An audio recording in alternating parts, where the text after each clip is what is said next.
good evening, everybody. It's Lyndsey Smith here with Real Agriculture. Welcome to the Agronomists. This has been a fun 10 minutes. Let me tell you, we had a few issues getting rolling tonight, so thanks for hanging in there, including one of our guests having to quickly drive to the office. So this isn't, of course, the first time this has happened. We love rural internet. Okay, and thanks for joining us after a week off. We did take last Monday off the show, and I have to tell you, it feels like it's been a really long time since we've done this. I did want to mention that for those of you following along YouTube, Twitter, Facebook, get your comments in, and unlike Peter Johnson, you will get a hat because Peter apparently still has not got a hat. But yes, so ask your questions, comment. This is an interactive program. We love to hear from you. I want you to challenge these guests with the best questions you've got. And of course, you can earn CEU credits for watching the show.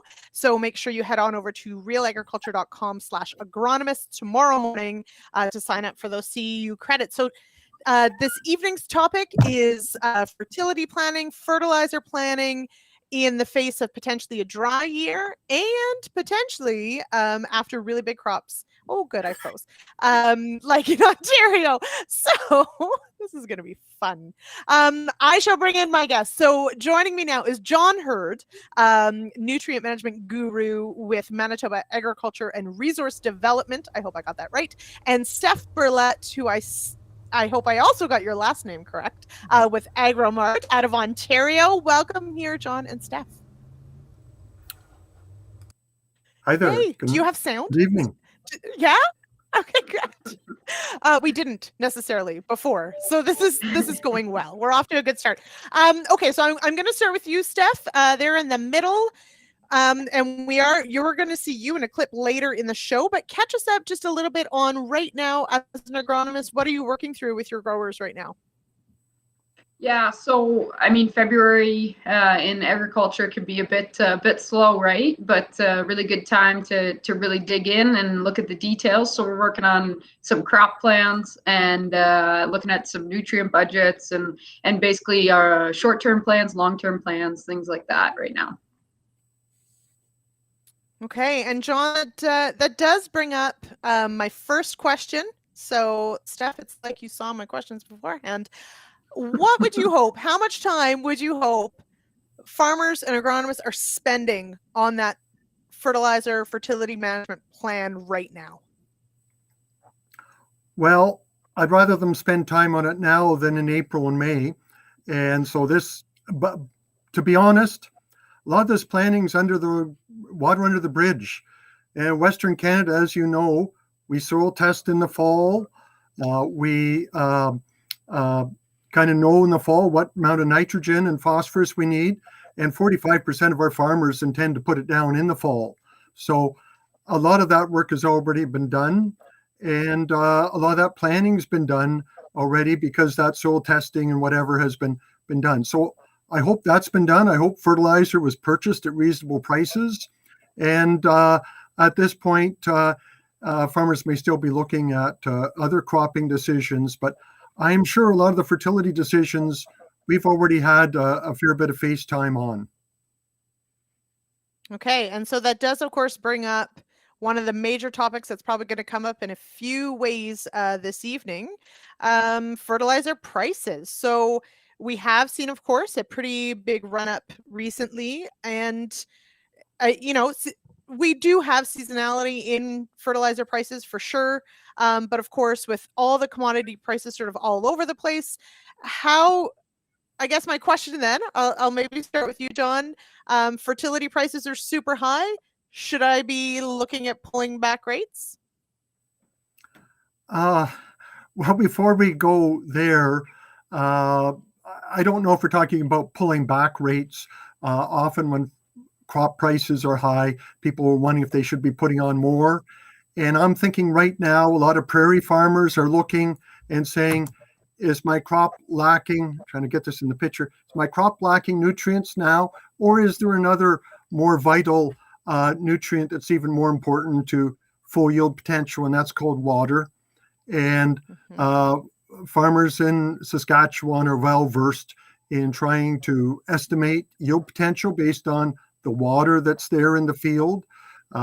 We tend not to be as versed in that in Manitoba, but we're learning so. And so before we start tinkering with fertilizer rates, it'd be good that if farmers have a good sit down and decide what is the yield potential going to be based on the most yield limiting factor. And I would say certainly we are looking at, water being likely for a much larger area of the prairies than maybe we're used to, being that most limiting factor. But Steph, over to you. I mean, what are you hearing from farmers and as you're out there helping with these crop plans? Is the sticker shock at all sort of getting people to maybe fine tune those numbers a bit, or are crop prices high enough it all balances out? Yeah, I mean, when we look at historical pricing, like we have had a significant run up in the immediate short term, but I mean, relative to historical values, we're still definitely within the ballpark. So the influx in commodity prices has certainly helped, almost as a bonus on top of that. And it's kind of coming down now to, I can't afford to not invest in this crop when, beans are knocking on the IP soybeans, you're knocking on the door at $18 with premiums a bushel. So for Ontario, we can't afford to not spread potash on these soybeans because we've got to push for every bit of yield we can get out of these crops. So not so far. We haven't seen any dial back. We've seen more questions on how can I better place these nutrients, which are good questions that we should be asking anyways. So I really like the discussion that, when we're watching our dollars a little closer, it really prompts some hard questions there. For sure. And we're definitely going to talk about placement as well. And we've got some questions rolling in. And I did want to sort of touch on the best time of year to purchase fertilizer. I guess that will depend on what part of the world you're in. But as John said, of course, it also depends on when you know what you need and when you price it. But John, what's sort of the rule of thumb for farmers in Manitoba when do you usually get the best price on fertilizer? Well, the best price, a lot of farmers in recent years here have put on-farm storage on farms. So liquid tanks or hopper bottom bins. Some people start filling with reasonably priced fertilizer as soon as they're done putting it on in the spring. So often there are fill programs in June and July and August. Those are for farmers that have that disposable income and can finance that, but there's no these aren't like Moses' 10 commandments where it's always the way it is. We can go back 10 years and there are times when fertilizer is cheaper in the spring than the fall, but normally nine times out of 10 it's lower cost in the fall, and interest costs have not been that high to make that a poor decision. I mean, it's supply and demand, of course, for sure. But of course, you do have to then invest in the correct type of storage to actually keep it on farm, and you have to be organized enough, which I would probably fall flat on. So I don't buy my fertilizer because it comes through a sheep. But before we go much further and before we get to some of these questions, I do want to visit our first clip. We're probably only going to get to 2 tonight, and that's okay. But I do want to address it. It addresses a few things, of course, dry soil and this is from 2018. And so, it wasn't that long ago that we were talking about heading into a dry season. Talks about some toxicity issues that we might run into for sure. But this is, I think I want to talk about fertilizer placement for sure after this video as well. So let's take a look now. We're going to head on over to Don Flayton and Kelvin Hepner in this canola school, talking about how dry soil, super dry conditions can impact what you're going to put down in that seed row with the seed.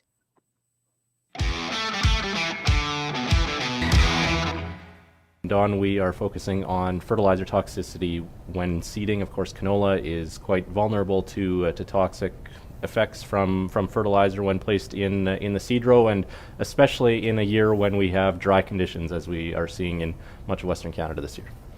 Yeah, I think you're absolutely right. Canola is one of our most sensitive crops when it comes to fertilizer injury to the seedlings, and dry weather conditions, dry soil conditions give us lots of problems because We have not much water to dilute the fertilizer.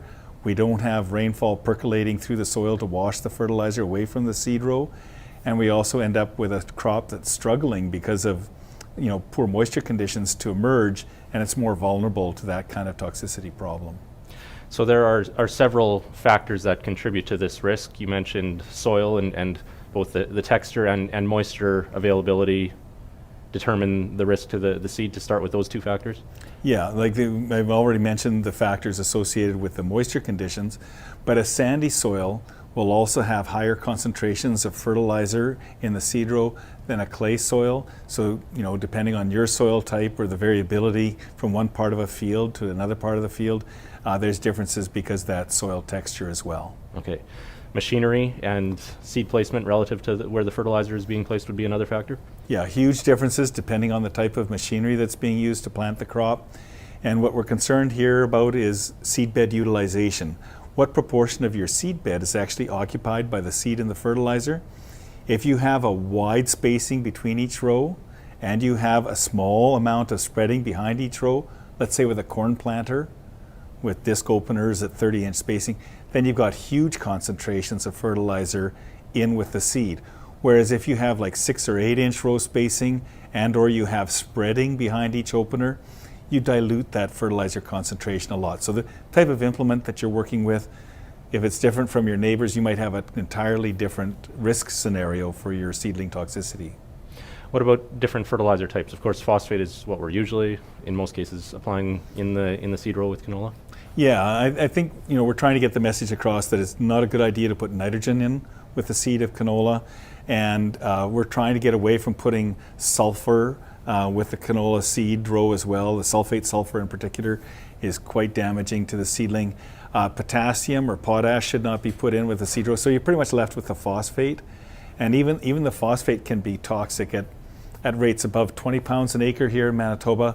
It's increasing the probability of seedling damage quite a bit to go anything higher than 20 pounds an acre of phosphate, which is only 40 pounds of 1152 per acre. Mm-hmm. So that 20 pounds per acre is kind of the maximum in average year. What about in a dry year? How does a producer determine how much they need to pull back that maximum level in a dry year?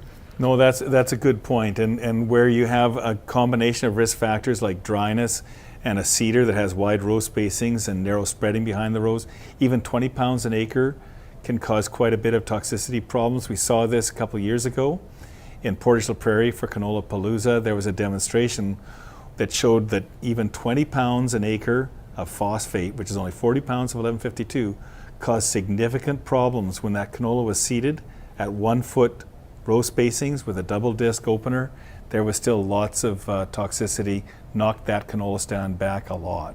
And another factor we haven't talked about yet is cutting back seeding rates. There's sort of a trend right now where producers are looking to save on seed costs with canola, and so only putting as much seed down as needed. That would elevate the risk as well to having yield impact from fertilizer toxicity. Yeah, that's a good point. And if you could afford to put on twice as much seed as you actually required, then you could afford to have quite a bit of seedling toxicity and not hurt your yields at all. But nowadays, with the cost of seed where it's at, a lot of farmers trying to cut back and just put on enough seed to get that good stand for yield. And if they have any damage in terms of seedling toxicity and a reduced stand, they're vulnerable to yield losses.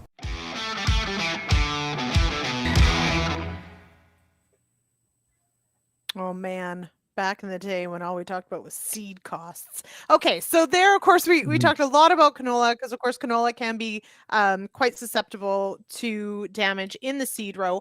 But John, unpack this a little bit for me, the science behind why really dry soil and fertilizer can sometimes end up being a big issue. Well, there's two mechanisms. The one is the salt index, so how rapidly the fertilizer dissolves. It can sometimes, it will compete with the seed for that moisture, and so you would get this typical salt burn.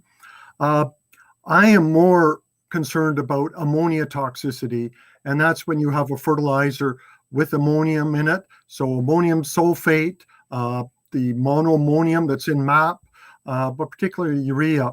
And that's really what we see causes toxicity. And we've even been seeing this in cereals in recent years, where you can get plants with no root or shoot develop in them, and just a case of stretching over the boundary and being spanked by Mother Nature with some dry springs. So how as a farmer do you manage for that? Do you pull back with the seed and go in later in season if conditions improve, or how do we balance, what the crop needs with what the yield potential might be? You do what Dawn says, you prioritize. There's one nutrient that you need to have close to the seed for a crop like canola, and that's phosphorus. So phosphorus is priority number one. And the starter rate of phosphorus, if you need maintenance rates, that goes on some other way, banded at a different time. Nitrogen, you've got flexibility. Sulfur, you've got flexibility, but they come with their own series of problems in a dry year.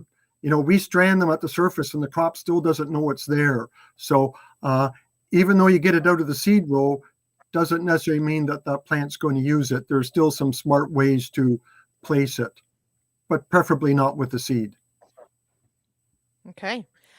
Steph, a question that came in here for Ontario specifically. Are you concerned at all about specifically phosphorus, but availability of phosphorus fertilizer this spring?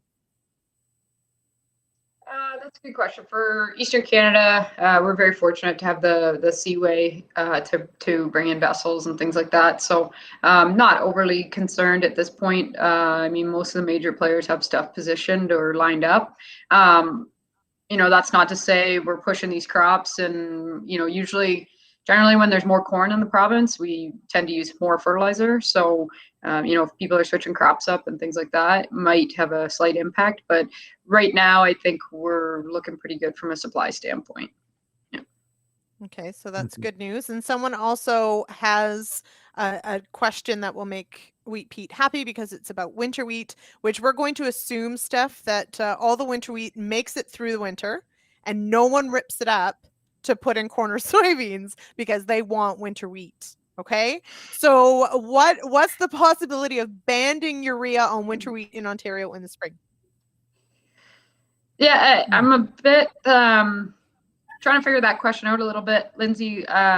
Like if it's dropping it in a concentrated band, or what that looks like.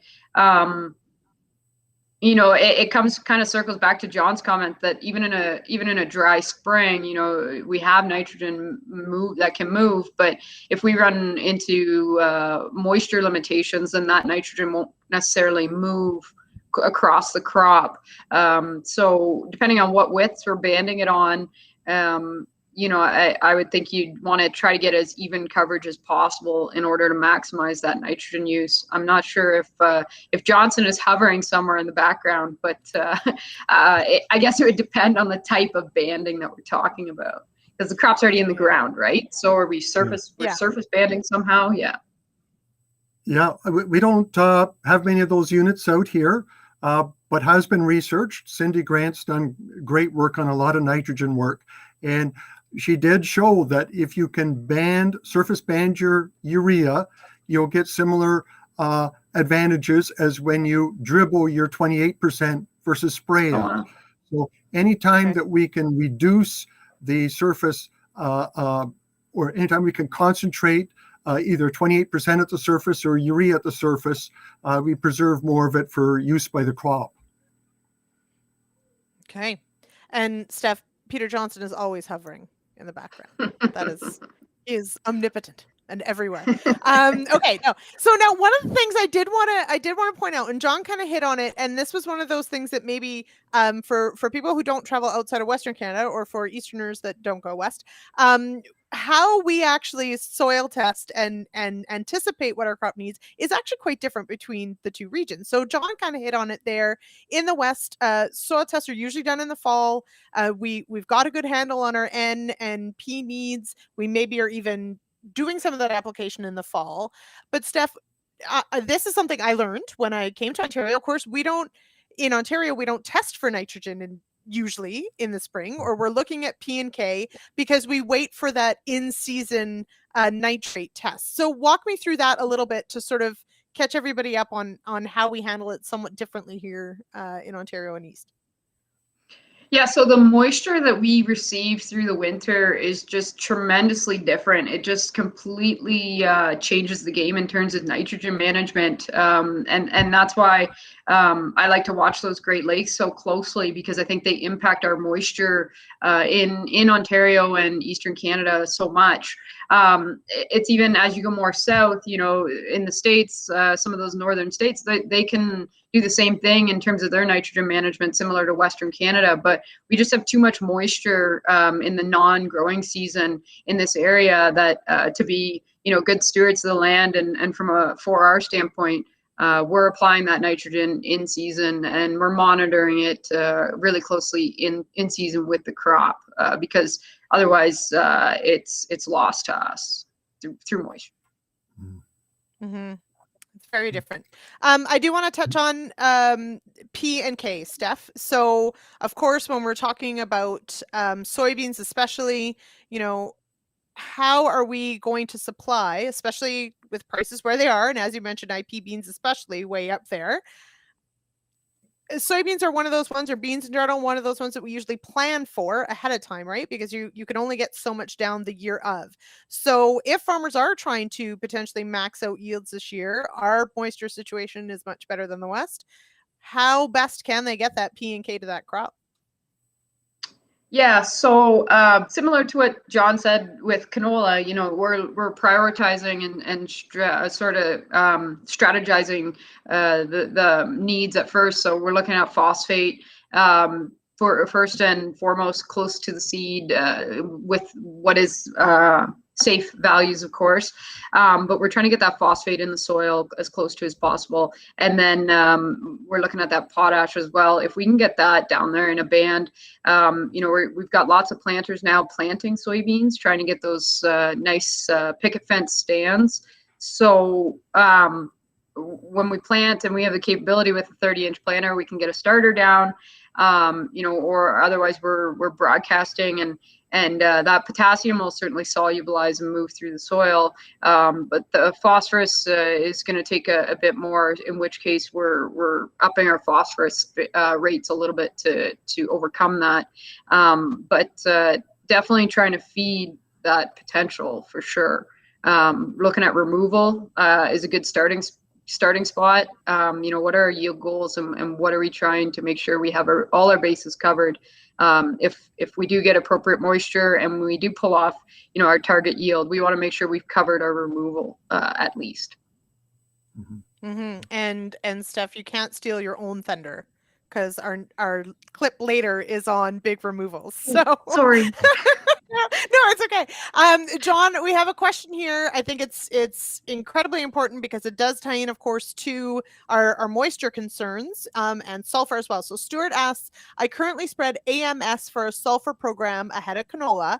Just a timing question, though, for warm weather. Do I wait till the snow is gone or spread on soft snow or what's left of it? Thanks in advance. So here we go. We're putting fertilizer on snow. Good idea, bad idea. Go. That's called a criminal activity if you're in Manitoba, and for very good reason. That has been banned. We get fertilizer in the water when we put it on snow-covered frozen ground. And so thanks for that note, Stuart. I trust you're not in Manitoba, and I hope you're not upstream of us also. So no, I'm not going to humor you by answering that. I would say, no, I won't condone putting it on snow. Wait till the snow's gone and then put it on. You won't have me on record putting fertilizer in the water. There you go. And I will tell you, John, that if Peter were on here, even though it's technically not illegal in Ontario, same idea. We do not put our nutrients on snow, because then the snow... Oh, there you go. The other way. Here we go. Well, I'm very careful. I'm being very careful to use my words properly today. So I'd say that's imprudent or unwise. Those other words cause me to write excuses. John, So I need that imprudent on and my unwise. I'm imprudent, and I'm putting that on my corkboard right in front of me because that is fantastic. But it is a key point in all of these discussions, of course, about fertility. Is there's always, of course, the environmental aspect of this, of our water health, our soil health, these sorts of things. But it's also an economic one in that if you're applying nutrients on snow, the snow will melt and take your nutrients away. So either they're going to be uneven, right, or they're going to be gone. And where do they go? They go into the waterway. So Stuart, I know it's going to be dry. I know you're scared of it being dry, but you have to wait till the snow goes and the ground is thawed. Right, Steph? And we have good data on that from North Dakota. Yeah, Yes. there's good Yeah. data. What fertilizer or urea on snow is just a imprudent or an unwise thing to do. Ammonium sulfate ammonium sulfate's a pretty available form of sulfur. It's a sulfate compared to like an elemental. So in terms of waiting until the ground is fit and the snow's gone, it's going to be available. It's going to be to oxidize quickly for you and be available for crop uptake. So I wouldn't be concerned about trying to rush out on that. Okay. Now, switching gears a little bit, I want to talk a bit about corn. And John, I've actually even toured some of these plots that you've done, but this is a great question for both of you. When it comes to corn, how do I know when I've put on enough nitrogen? What's my best way to find out I hit max N application? Who wants to go first? You guys can choose. I want to hear John's answer. Oh. Okay, John, how do I know?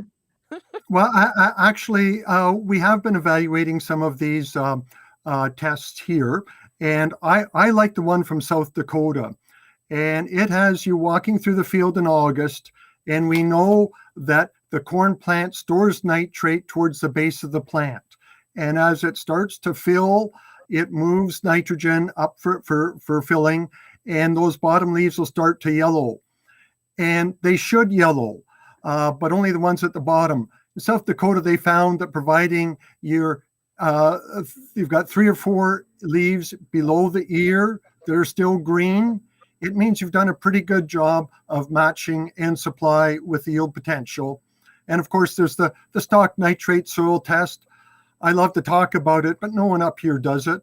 I hope they do more of it down in Ontario.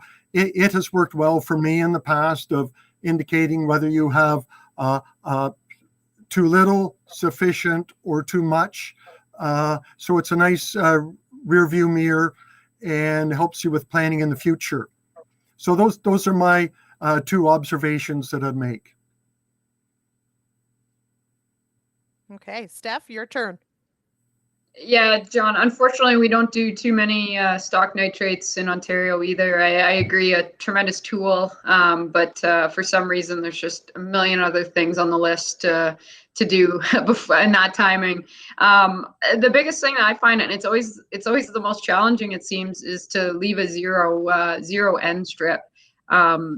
It's just a really good test at the end of the season to see, where did we really gain and where did we cap out in terms of our nitrogen management. So some of the best learnings I've had in the field has been from growers that have been willing to leave a 0 N strip in fields that we've been playing with nitrogen rates. I think that's great. I love that idea. But I need to stick one more out here, Lyndsey, because you had Don Flayton on there, who of course is retired now. And he had a corn study that just wrapped up this fall, and he's always been pushing for us to use the soil nitrogen test as a way to audit how did we do. And they found in their corn studies that if you had less than 20 pounds residual N, then might have run that crop shy. Or if you had more than 50 pounds residual N, then more nitrogen supply was there than was needed. So that actually provides our agronomists with a nice little bit of a benchmark as they do their fall sampling. Not only are you planning for next year, but you can use that as a gauge of how I did in the past year. Right. And Peter, of course, points out here, and that is sort of a reflection back. And same thing with, of course, if it's after the fact, you can't really do anything about it, but it's all adding to the knowledge base, right? So it's all about, you know, here's where we got to, here's maybe how we want to tweak things for next year or next time around, that sort of stuff. So, you know, it's all good to about just plan. building that knowledge base. Yes, absolutely. Yeah, we're working, okay, Steph, Lyndsey, yeah, there you go. we're working with some growers, like, I mean, OMAFRA's typical nitrogen recommendation is 0.9 pounds of N per bushel, right? Per bushel of corn. So what we're doing with some growers is we're trying to hone in and tweak that to their land base. Like, we've got some growers with, you know, manure, cover crops, really, really strong soil health that mineralizes nitrogen through the season, and they're not quite as high as a 0.9 pounds per bushel of corn. So, you know, that's where using all these tools and after the fact tools, you know, we know going into the next season, yeah, you're more of like a 0.7 pounds then per bushel of corn. You don't need that full, you know, 0.9. So it's just continuing to hone in on that number. And it's amazing, actually, after even just a couple seasons, you can get, even with varying rainfall and things like that, you can get pretty close to what that optimum nitrogen rate is based in your system. I love that. I used to, here in Perth County, we used to run the corn contests, and we'd have an award for highest yield, best weed control, and I think we had one on economics. And now I hear farmers bragging about their nitrogen use efficiency. That is really neat when they're honing in on that as a benchmark value. So I think that's a really neat evolution. That's a step in the right direction. And I will say the best weed control, it's obviously to the person who has the most kids, because they just send them to the field, say, pick everything that isn't corn, and then they just win. So that's cheating. Anyway, although, Steph, I am glad that you brought up a discussion on having, of course, manure in rotation and those sorts of things. I want to talk about that maybe a little bit later. But John, I did want to touch on briefly, you know, Steph's got sort of the rule of thumb for corn as that starting point. What we've had some recent work out of Manitoba, definitely looking at, you know, our traditional sort of recommendation rates for the wheat crop. Have they kept up with our new high yielding varieties? Where are we at on that? Do we have some new recommendations and resources to roll out on? Yes, we do. We have a thumb rule along those lines with the new high yielding wheats. We're thinking about make sure I get this right, 2.25 pounds of N per bushel of yield potential. And that's a bit more efficient than our old guideline. When we were growing 40 bushels of wheat, it was about 2.5 or 100 pounds of total N, soil plus fertilizer.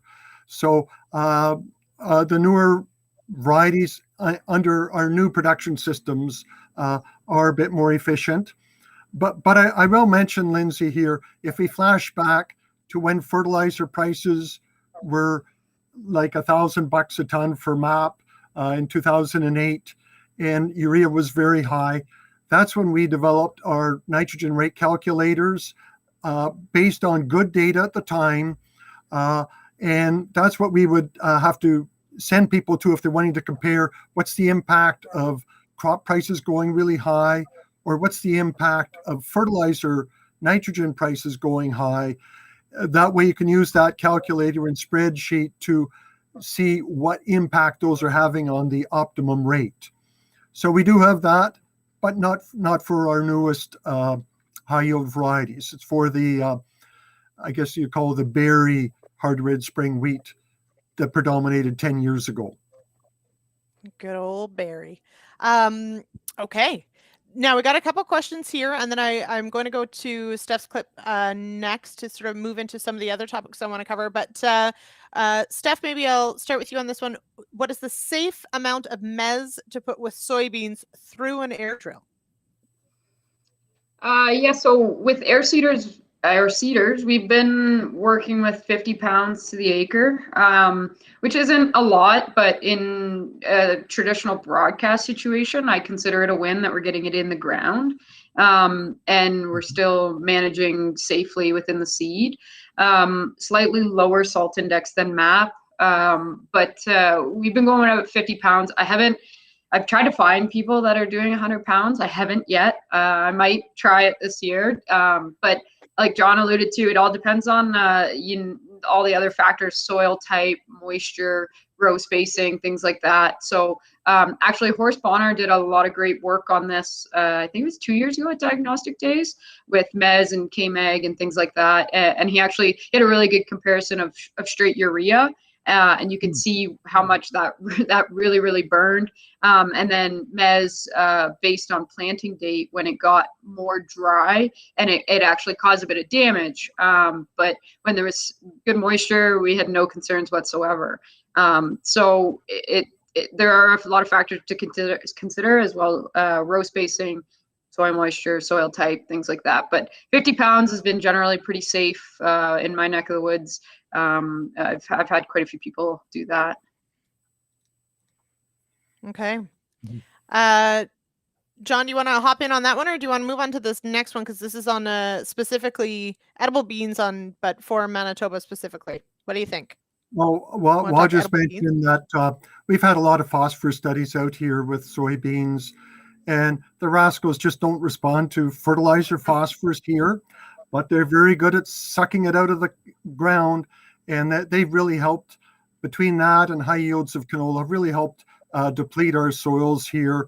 And so we've been in a kind of rebuilding and replenishing phase for about the last 5 years. But I think we've done a good job. Let me get that thumb in the picture.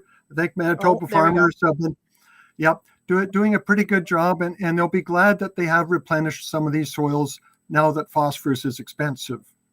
Okay, next question.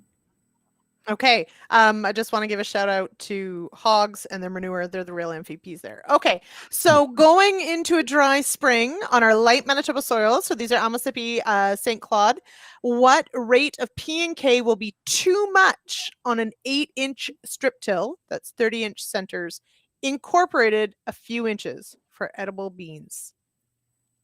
Dave doesn't need to air his dirty laundry here in public. I could talk to him about that later. And really that gets down to it. This is what I liked what Steph was doing.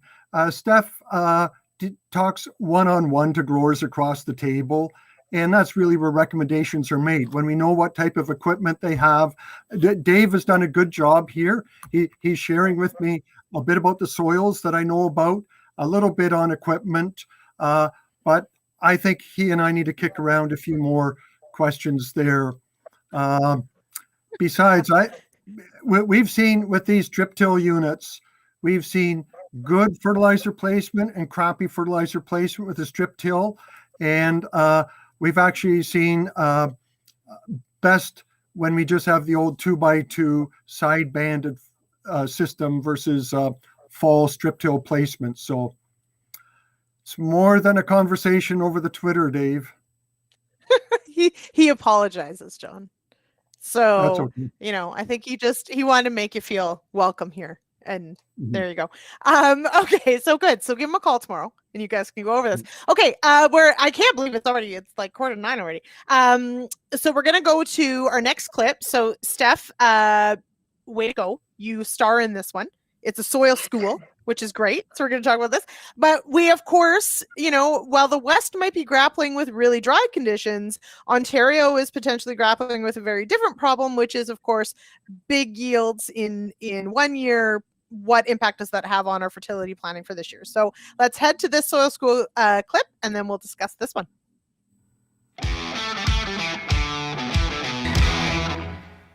We're in the middle of soybean harvest here.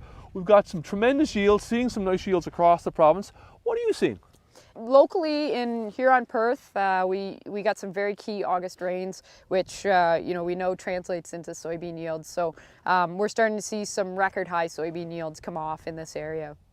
With those big yields come big nutrient removal, and I want to talk about what growers should be mindful of as I say, you take these yields home. But you've got to be planning for the next year from a nutrient perspective. What do you tell guys? Yeah, I mean, it's always good. We like to enjoy the big yields and enjoy taking that to the elevator and cashing in. But it is important at the end of the day to keep in the back of mind what we are taking out of our soil bank when we are cashing those big yields in. And that is very important, specifically when we're looking at our P&K levels. So Steph, let's look at some numbers here. up on the screen, we've got nutrient removal at 55 bushels of soybeans. What do you see here, and how does that vary from a jump up to 75 bushels? Yeah, so at 55 bushel, in terms of phosphorus, we're looking at about roughly 40 pounds and potassium 66 pounds. And then, we don't really plan often in the winter burn for our crop removal at 75 bushel soybeans. So when we actually get to 75 bushels, we make that jump from 40 phosphorus to 55 pounds of actual, and from potash 66 pounds to 90 pounds in the 75 bushel removal. So we're jumping almost 15 pounds of phosphorus, and we're jumping almost 25 pounds of potassium when we go from a 55 to a 75 bushel crop. Similar story in corn? Similar story in corn, yeah. If you take the numbers on a 180 bushel crop as opposed to a 250 bushel crop, we're going from 65 pounds roughly of phosphorus to almost 90 pounds of phosphorus. And then on potassium, we're going from 45 pounds of potassium grain removal to 62 pounds of potassium. So it's important, even if the monitor starts jumping to 250 at times, you're still taking that out of the bank somewhere. What about variability in the field? I mean, we're running a combine across this field. We may hit 80 bushels. We may be down to 50. How do you factor that in to your nutrient management? Yeah, so a lot of the times we're managing, fertility across a field scale, and there's nothing wrong with that. But there are times where that, if you have any type of topography in your field, that knoll, we know it died off early, and that was because of lack of water. So it's important to look at that variability and in terms of removal, and what can we do to help correct that variability by using organic amendments like compost, manure, biosolids to try to build that organic matter and water holding capacity back up. And that's, the final point here. It is about soil health, right? Yeah. Building your organic matter. When we have that, when we have healthy soils, we have better, nutrient recycling overall. Absolutely. Yep. The two go hand in hand. It is a soil school. And last comment from you, and that is the role that healthy soil and soil health plays in nutrient management. Yeah, absolutely, Bern. The one key characteristic that I hear a lot from out in the field is, those high yielding zones tend to correlate with our water holding capacity, which goes back to our organic matter that we have there. So, if we run into some drier scenarios, those fields that have that higher organic matter can buffer and mitigate that stress longer and protect that yield potential. So it's really important, to take a look at targeting that and building that, because we know where that higher organic matter and better water holding capacity sits, better yields sit.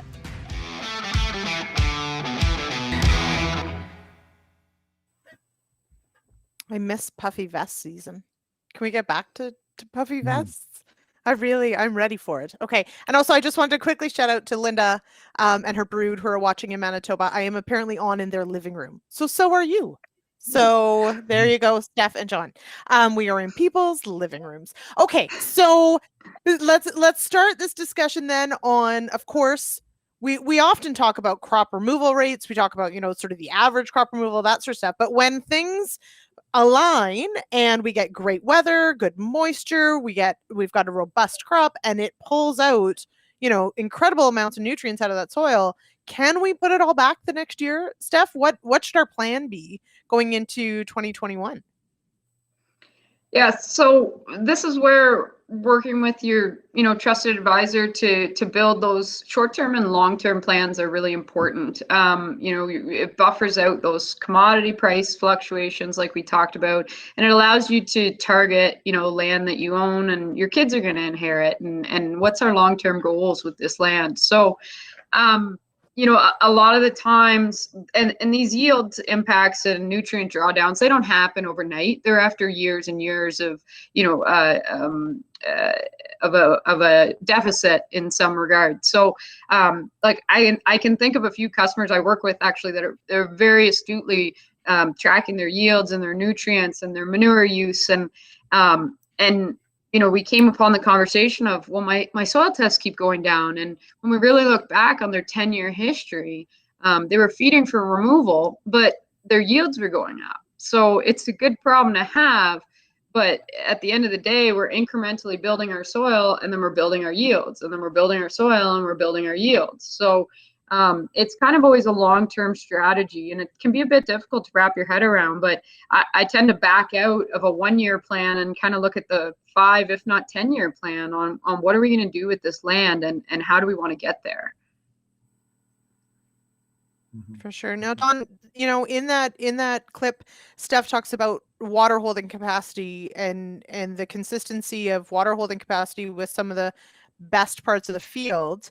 In a dry year like this one, how much can that increased organic matter, that increased water holding capacity mean to a crop?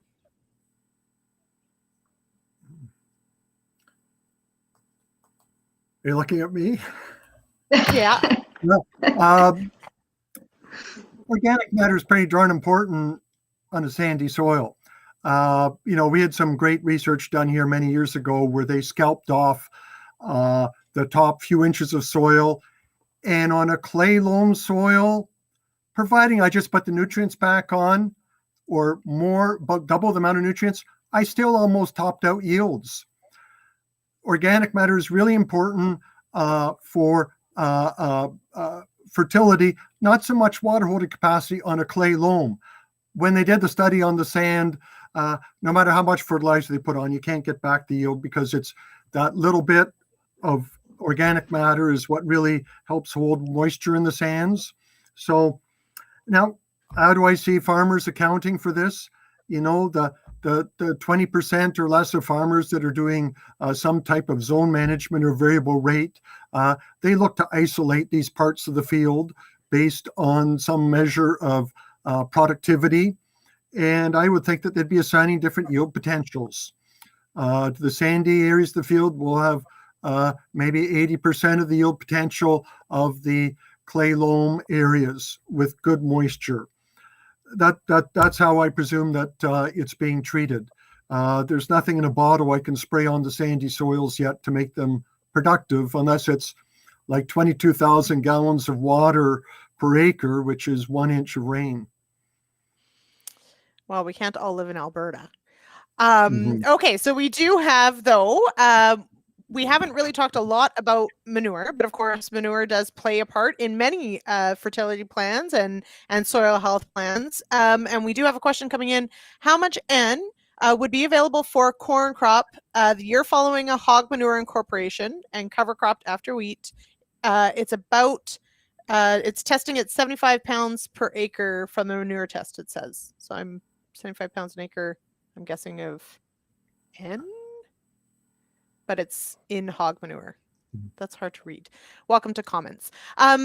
So maybe we'll put this in rule of thumb. When we are talking about manure, how much, let's say from, say, hog manure, so liquid likely, how much can a farmer potentially count on the year following for a corn crop? How much credit can you give it?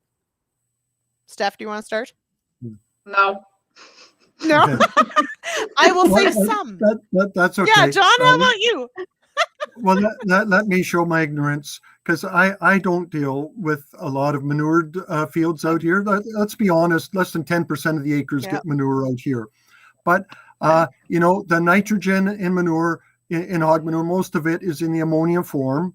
And so it's immediately available. And then maybe 25% of the remaining bit in organic matter, the organic fraction would expect to be available. The kicker in this question is with a cover crop.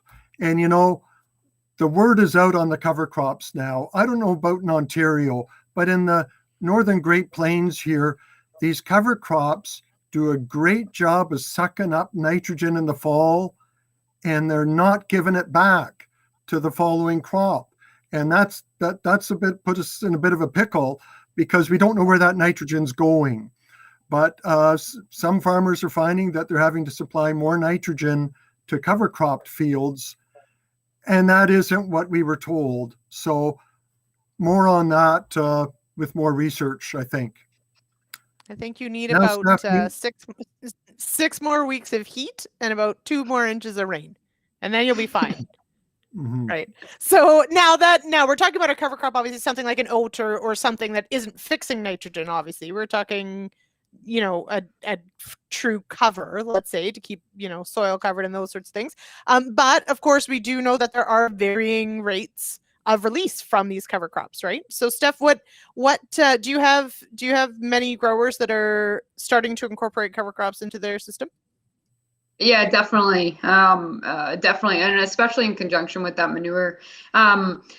But we are kind of treading carefully. Like John said, we're not always seeing that come back to us in the following year. So, that's where that in-season nitrate test really helps. Like you commented, Lyndsey, you're just basically a professional agronomist now. More heat, more water. I fixed everything. Yeah, there you go. But we can usually tell, once July starts getting warm and we get some moisture, that nitrogen is going to start to mineralize for us. It's not quite as much as we think. If we think, if we're going off the book value of 75 pounds and I had a cover crop there, are you getting all 75 pounds back next spring? I would say not. Is it somewhere in terms of the soil health, soil residual nitrogen bank? It is probably in there somewhere, but as far as what the crop actually needs, I'm not giving all availability to the crop the following year. I will add, though, that Jason made a point earlier that there was concern about dirt blowing around, and don't call it dirt, it's soil. But there certainly, when we don't have covered soil, though, or we don't have stubble, we don't have residue, we've worked that ground, not having our soil covered, well, it may mean that we know what to expect for nitrogen demands the next year. We may have lost topsoil. And so which one in the long term is the bigger issue? I'm going to guess it's loss of topsoil. So there you go. Warm and rain and keep your topsoil. I am now officially an agronomist. Thanks. No. Okay. But it is, I guess my take on so many of these conversations is exactly as you said, John and Steph, that we need the research to give us some sort of direction on where we go with this, what we can expect, how we work this into our plans, but that ultimately we do have to look bigger picture than just 1 year or two. We've got to look for 5, and Jason is apologizing for calling it dirt. It's soil. That's very important. Right? Okay, there you go. Okay, we are there. We're running low on time, but not quite out. So we still have a couple questions. There was one question about turkey manure and whether or not turkey manure would be enough in a corn soy rotation to provide all the nutrients necessary. So Steph, John has already said he does not work with manure because, that's not how it goes in Manitoba. So what do you think? What can turkey manure do for a corn and soybean rotation? Yeah, I mean, we're missing a bit of information there, like what rate we're going at, things like that. But yeah, I mean, it's pretty rich stuff. I would certainly say it could certainly complement a corn soy rotation. But I think we still need that 2x2 starter, if possible, in there, and some immediately available, more immediately available forms of nitrogen and sulfur. We're kind of waiting on Mother Nature to mineralize and break down that turkey manure, but it is certainly some gold on those farms. That's a good deal if you can get turkey manure on there, for sure. I just wouldn't count on it for all of it. And that's a common thing we run into with a lot of manure in the rotation is, well, I put on all this manure and it's, well, your manure is heavy in N and P, but it's not so heavy in K. So you can put more on, but you're still going to lack K.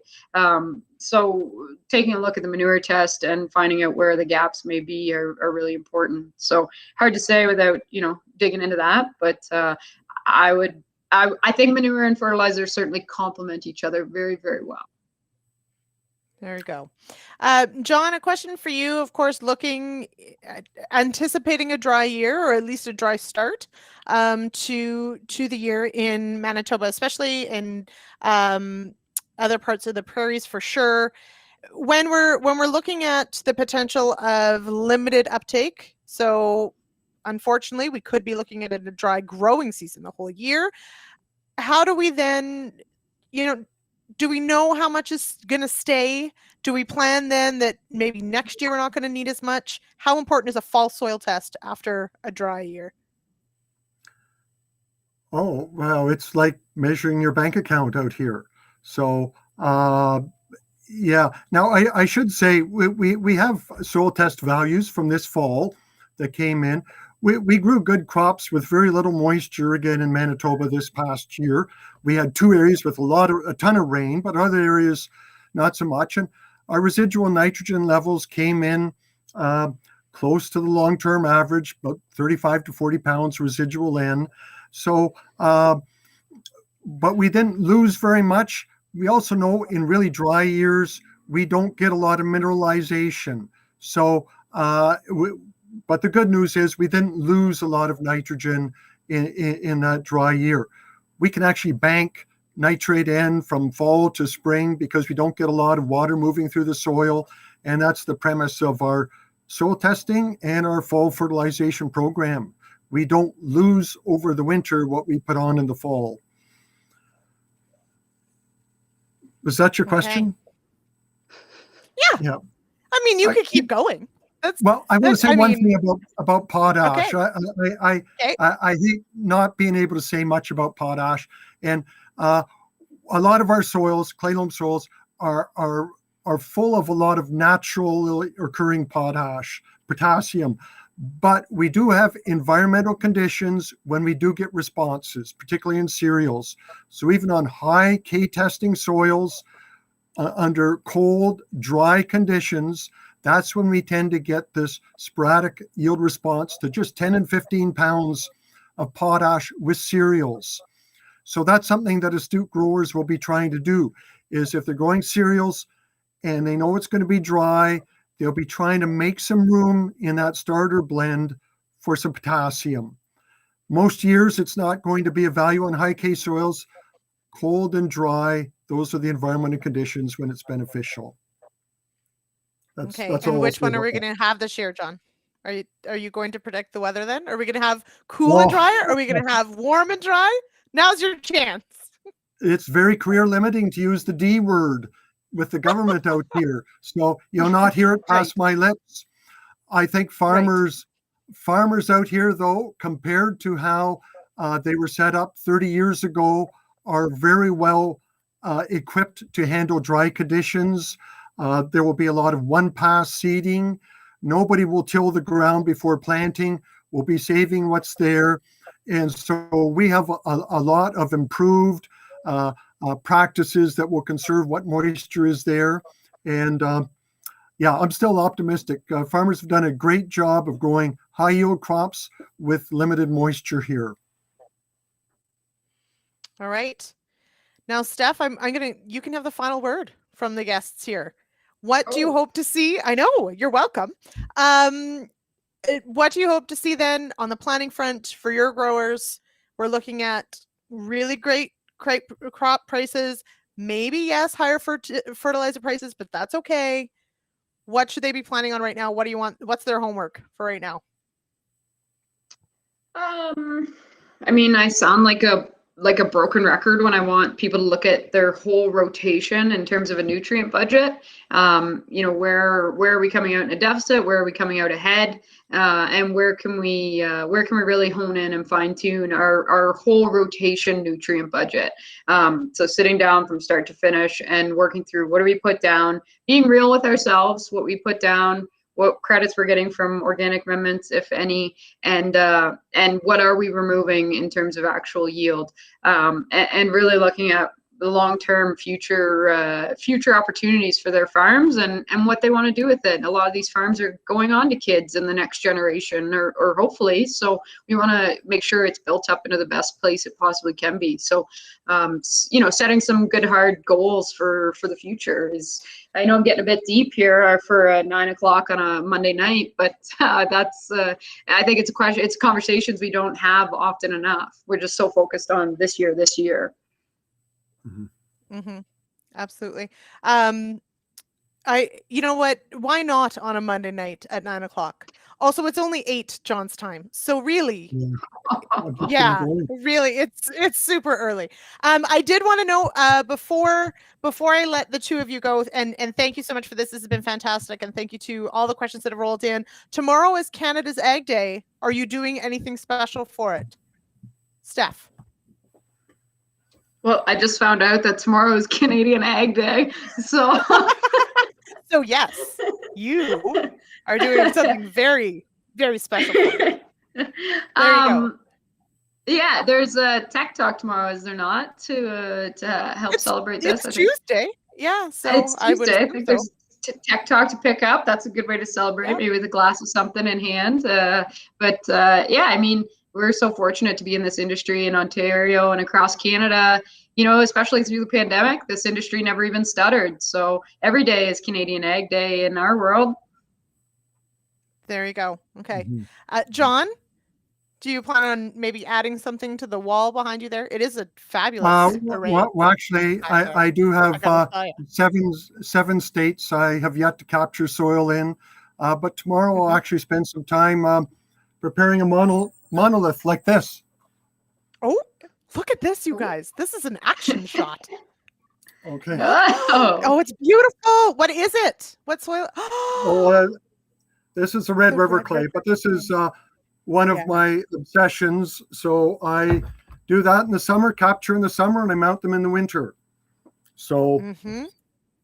anyways, You're like what you're right. You're like what a bear hunter or a deer hunter is to soil. You go out there, you stalk it, that's what I've been accused of. Yep. you capture it, and then it gets that is beautiful. And can you just hold that up for a second, John? Because I want people to realize where I grew up is Red River clay. That's how black Oh, is it? the soil is. It is beautiful. There you go. Gorgeous. All the way. There you go. Yeah, all the way down. There you go. Look at that. You know, you tell It's them just like- it stores between 8 to 10 inches of water in the rooting zone. And so half your crop is already growing when you have well-charged soils in the spring. The yield is already halfway made. I believe it. There you go. Mhm. It also floods every year. Anyway, Yeah. it is a wonderful part of the world. Okay, thank you to Steph Berlett and thank you to John Heard for joining me this evening. This is a lot of fun, so thanks so much. And as I did mention, yes, tomorrow is Canada's Ag Day, so I don't know, celebrate how you want to celebrate and use the hashtag. And away you go. We will have, of Thanks, course, Lyndsey. Sean. Yes, all right. Yeah, thanks so much. And hang around in the green room for a bit after we're all done all this. Anyway, there you go. All right. Okay. So thanks so much for joining us for the Agronomists tonight. It was a lot of fun. Yeah, tomorrow's Real Ag Radio goes at 4:30 Eastern on Rural Radio on Sirius XM. Sean's got a really great lineup there for the show tomorrow. Be sure to head on over to realagriculture.com/agronomists tomorrow to get your CEU credits from this show. And I'm not sure if it might be Sean next week. I think he wants to talk about equipment, and that's not really my jam. So, but hey, tune in anyway. Okay, Monday, 8 p.m. Be here. Okay. And thank you to everyone in the comments. And specifically, there was one comment we didn't get to from Nick about incorporating livestock into cropping systems as a fertility management tool. Yes. And stay tuned because there's more on that. Okay. Thanks, everyone. Thanks to everyone for commenting. Thanks to my guests. And we'll see you next time.